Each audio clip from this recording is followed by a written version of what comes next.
Dear students, let us learn the civics part in social, page number 93, lesson number 9, our constitution.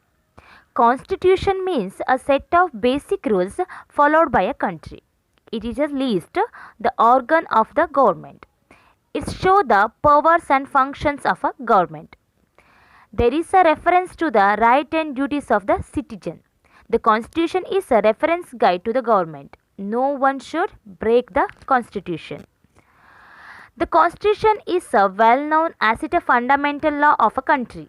Everyone has its even common people, president, prime minister, parliamentaries, judges, officers, rich peoples, priests, everyone has should follow the constitution.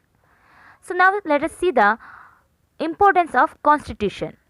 It protects the right and duties of citizens to all are equal before the law. It functions as a reference guide to the duties to the government. It coordinates between the legislature, executive and judiciary's work. It also organizes better relation between the government and common people or citizens. So therefore, how constitution formed? The Constituent Assembly prepared the constitution. So Dr. Rajendra Prasad, President of the Constitution Assembly, for a first time. There was a 299 members in the Constituent Assembly. The first session was held on 19th December 1946. In order to the process of preparing the constitution, the assembly created various committees. So important one is drafting committee. The drafting committee under the chairmanship of Dr. B.R. Ambedkar. Dr. B.R. Ambedkar was sculptor of or father of constitution. He was known as father or sculptor of constitution.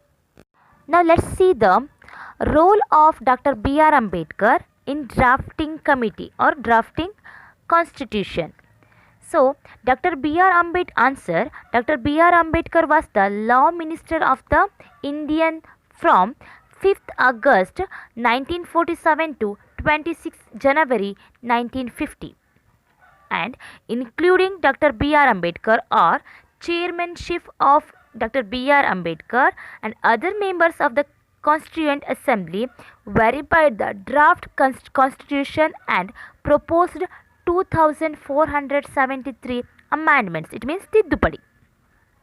And hence it took 3 years for the constitution to have final shape. These are role of Dr. B.R. Ambedkar in drafting committee. On November 26th every year the Constitutional Day is celebrated as it was on November 26th because in this day Constituent Assembly adopted the Constitution of India and it came into the effect on January 26, 1950. So on which day India was declared as Republic? On January 26th, 1950, the day India was declared as a republic. So according to the directive of the Constitution, the first general election of India were held between the 1951 and 52. The parliament with the bicameral and legislative Lok Sabha and Rajya Sabha came into the force in 1952.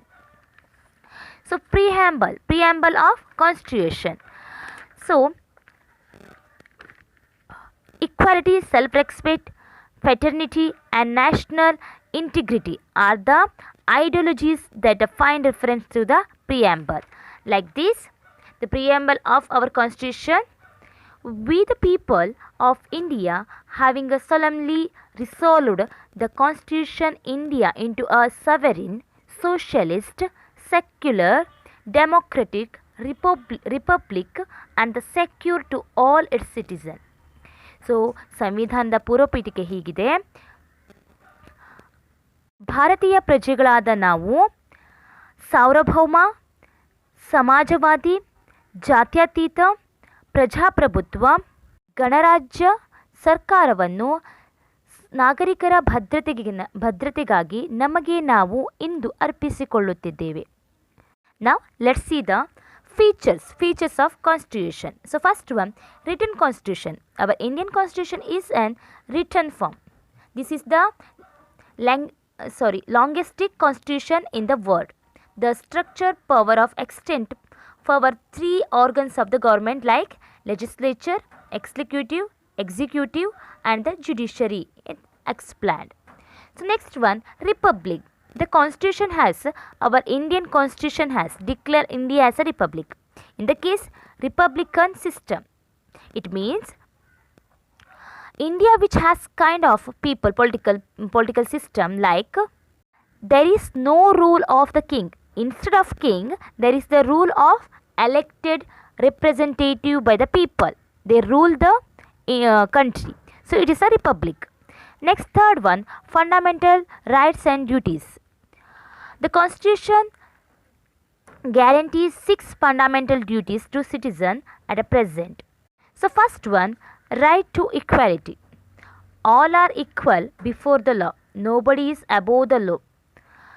And all deserve equal protection are the aspect including the right to equality.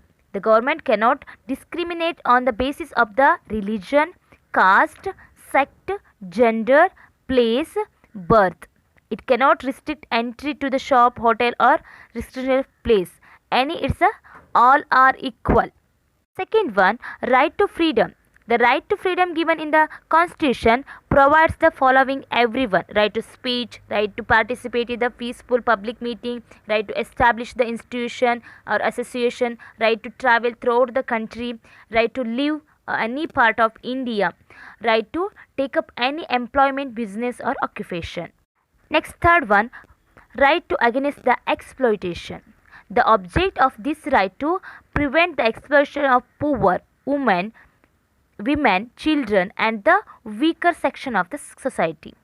In order to the restrict exploitation in the name of religion, caste, gender, sect and state, and the central governments have the effort to many laws. Next one, right to freedom of the religion. The citizen of India have the right to aspect the follow religion of this own choice. Everyone has the right to observe their religious parties, the practice without the disturbing peace, discipline, hygiene in mind. The constitution also prohibits the religion conservation by the force, temptation by the falsehood. Next one, culture and educational rights. These fundamental rights protect the culture and educational interest of the minorities. People have right to protect their own language, script or culture. So minorities have the right to establish the educational institution and manage them. And last one, right to constitutional remedies. Citizen has the right to approach the court of justice in the event of break of the fundamental rights. This is known as the right to constitutional remedies. Other rights can be protected by way of protecting this right. Next one, fundamental duties. The fundamental rights and duties are the two sides of same coin.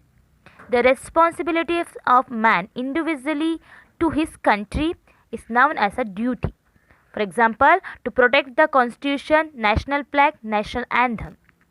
To follow the noble ideals inspired our struggle for the freedom.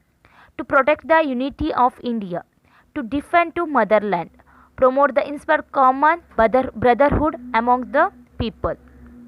To preserve our rich heritage. To protect the improve our natural environment.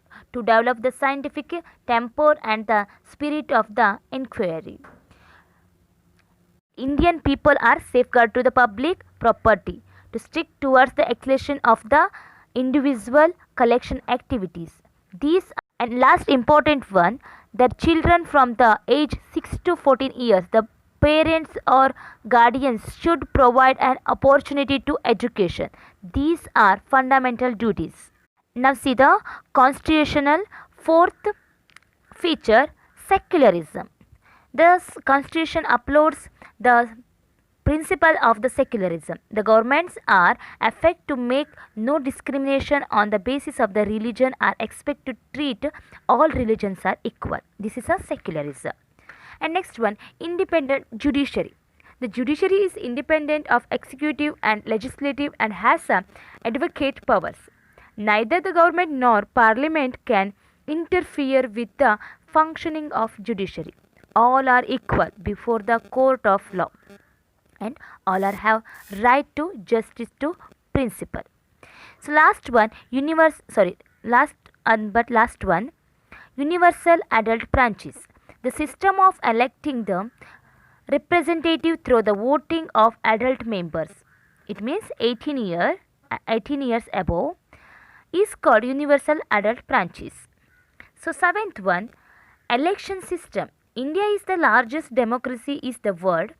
Is the first 6 decades periodic elections have been conducted.